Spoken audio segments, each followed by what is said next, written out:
Oh, nanti ada yang mengatakan, oh Didit Juli ini pengecut, tidak berani, tidak seberani Pak Saifuddin Ibrahim dengan para murtadin.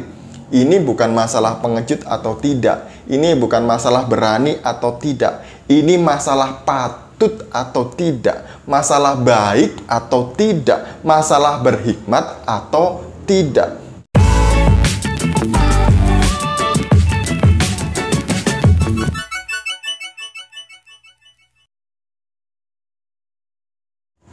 Shalom saudaraku, salam damai sejahtera di dalam kasih Kristus. Berjumpa lagi dengan saya. Di Juli kita akan belajar berapologetika bersama-sama di channel ini.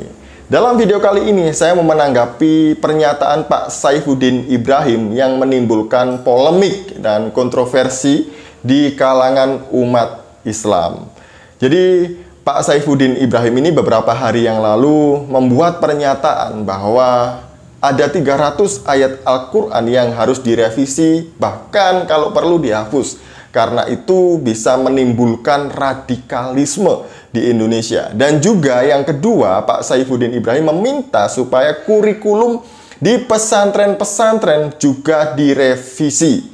Nah, itulah tanggapannya itu akhirnya menimbulkan kontroversi. Sebelumnya mari kita bersama-sama melihat dan mendengar apa yang disampaikan oleh Pak Saifuddin Ibrahim berikut ini. Bahkan kalau perlu Pak, 300 ayat yang menjadi pemicu hidup intoleran, pemicu hidup radikal dan membenci orang lain karena beda agama, itu di skip atau direvisi atau dihapuskan dari Al-Quran Indonesia. Karena sumber kekacauan itu adalah dari kurikulum yang tidak benar.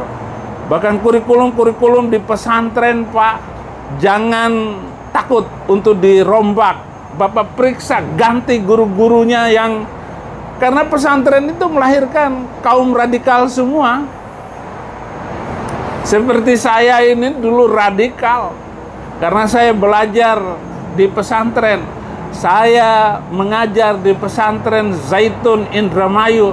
Itu pusat teroris itu, Pak. Jadi itu tadi ya, statement Pak Saifuddin yang menimbulkan kontroversi. Bahkan Pak Mahfud MD pun juga meminta polisi untuk menyelidiki Pak Saifuddin. Bahkan menutup akun YouTube-nya karena membuat gaduh. Saya meminta Bapak Ibu untuk menonton video ini dari awal sampai selesai supaya tidak salah paham.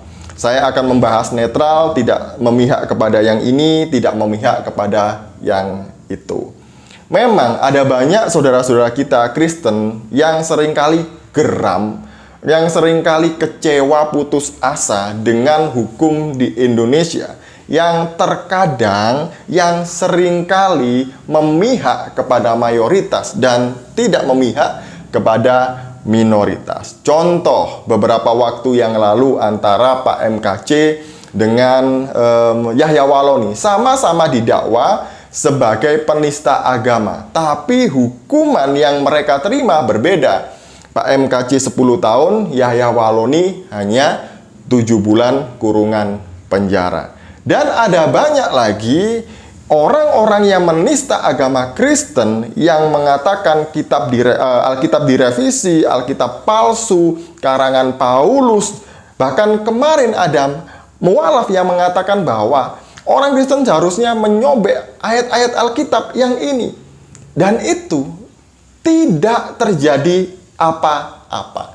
Banyak orang-orang Islam di luar sana, orang mualaf pada khususnya, juga menistakan institusi Kristen. Ada yang mengaku sebagai pendeta, pastor, suster, biarawati, evangelis, ada yang mengaku anak kardinal. Tapi toh mereka masih baik-baik saja di luar sana. Ada banyak orang yang terang-terangan menghina kekristenan, menghina Alkitab, menghina Tuhan Yesus, tapi tetap saja baik-baik saja di luar sana.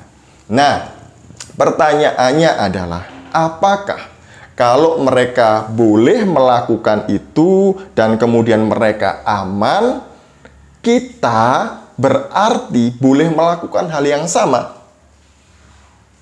Apakah demi keadilan kita juga harus menghina agama orang lain? Tidak kan?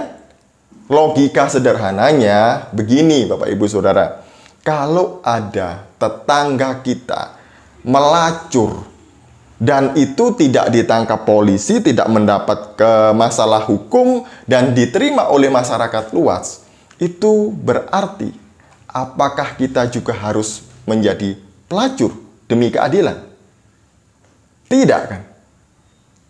Kalau ada orang lain membunuh demi keadilan, kalau dia bisa membunuh, saya juga boleh dong membunuh. Apakah begitu? Tidak. Kalau ada orang lain korupsi, apakah kita juga harus korupsi? Tentu tidak. Jadi logikanya begitu. Kalau ada orang lain menghina Kristen, menghina Alkitab, menghina Tuhan Yesus, bukan berarti kita juga boleh menghina mereka. Karena kita tahu bahwa di negara ini hukum tidak berpihak kepada kita. Jadi kita harus berhati-hati. Justru seharusnya kita bersyukur dengan adanya orang-orang yang menista Kristen. Karena dengan demikian, kami sebagai apologet punya hak jawab dengan bebas untuk menjelaskan apa yang mereka tuduhkan kepada kita. Saya dan teman-teman apologet bisa menyampaikan kebenaran firman Tuhan dengan bebas di media sosial. Bisa penginjilan di media sosial. Orang Kristen yang sudah Kristen dari lahir bisa semakin paham firman Tuhan, bisa semakin paham kekristenan. Orang yang sedang mencari kebenaran dari luar Kristen, mereka bisa mengerti. Bahkan ada banyak orang-orang yang sudah bertobat, percaya Yesus dari sebelah. Dari pelayanan kami, para apologet ini. Jadi, di balik itu semuanya, ada keuntungan juga bagi kita. Jadi, kita nggak usah marah-marah. Justru kalau dengan adanya mereka ini, kita bisa menyampaikan kebenaran kekristenan, kebenaran firman Tuhan di media sosial. Jadi, serahkan kepada kami untuk berapologet. Dan berapologet itu adalah menyampaikan dengan sopan, santun, bijak. Jadi ada etika-etika yang harus kita lakukan ketika kita berapologetika di media sosial. Jangan lupa Bapak Ibu bahwa kita ini adalah di dalam Alkitab, kita ini diibaratkan sebagai domba yang diutus ke tengah-tengah serigala. Jadi domba diutus ke tengah-tengah serigala, itu tempat yang enak, yang nyaman, menyenangkan atau tidak? Tidak. Jangankan kita berbuat sesuatu, kemudian berbicara menimbulkan suara yang memancing reaksi mereka, kita nggak melakukan apa-apapun, kita ini sudah dalam bahaya setiap saat gitu. Apalagi kalau kita memancing mereka. Begitu. Nah, kita bisa melihat itu di dalam Matius 10 ayat 16. Dan yang paling penting yang harus kita ingat lagi adalah bahwa setiap kita memikul salib setiap hari. Itu yang harus kita ingat. Jadi kalau dianiaya, kalau ada orang yang berbuat tidak menyenangkan atas apa yang kita percayai, kita imani, jangan marah, jangan membalas dengan kejahatan, tapi balaslah dengan kebaikan dan kasih. Jadi seperti itu ya Bapak Ibu, saudara-saudaraku semuanya. Jadi, oh ini orang ini yang teraniaya, pasti ini imannya lebih kuat, rohaninya lebih kuat. Bukan juga. Kalau kita melihat di dalam Alkitab, ada banyak tokoh-tokoh Alkitab yang mendapatkan penganiayaan justru karena mereka hidup sungguh-sungguh di dalam Tuhan. Coba lihat para rasul. Kurang rohani apa mereka? Kurang setia apa mereka mengikut Tuhan? Tapi mereka juga mendapat penganiayaan. Orang-orang Kristen mula-mula, mereka hidup dengan sungguh-sungguh di hadapan Tuhan. Mereka juga mendapatkan penganiayaan. Jadi bukan berarti yang mendapatkan penganiayaan itu orang yang lebih rohani. Tidak. setiap kita, setiap orang yang percaya kepada Yesus pasti akan mendapat penganiayaan atas apa yang dia percayai, atas apa yang dia imani. Jangan lupa itu, Bapak Ibu. Menurut saya, masih banyak orang Muslim yang baik di negara ini. Masih banyak orang Muslim yang toleran di negara ini.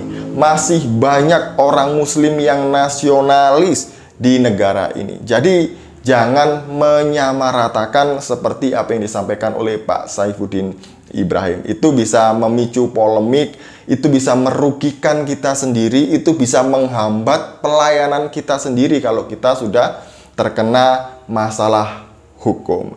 Jadi begitu ya, saran saya bagi saudara-saudaraku murtadin. Bukan berarti saya membenci atau tidak suka dengan murtadin. Tidak. Saya ini melayani murtadin itu sudah bertahun-tahun. Bahkan sampai sekarang masih banyak mereka yang saya layani, saya muridkan.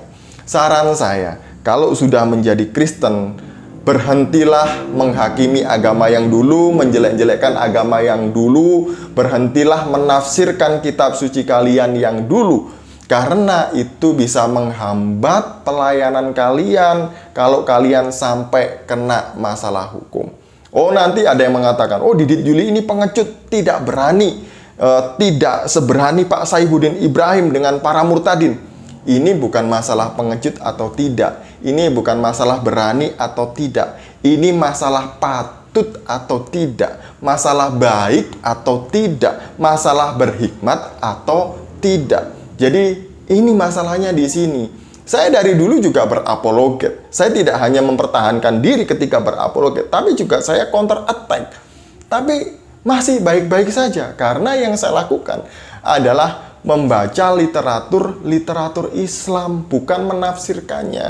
Jadi seperti itu ya. Semoga apa yang terjadi dengan Pak Saifuddin Ibrahim ini juga menjadi pembelajaran bagi kita semuanya, supaya kita lebih berhati-hati di dalam bertutur kata, menyampaikan pendapat di muka umum. Sekian dari saya, semoga masalah ini segera selesai. Pak Saifuddin Ibrahim dan keluarga sehat, diberkati oleh Tuhan. Shalom, salam maras, Tuhan Yesus memberkati.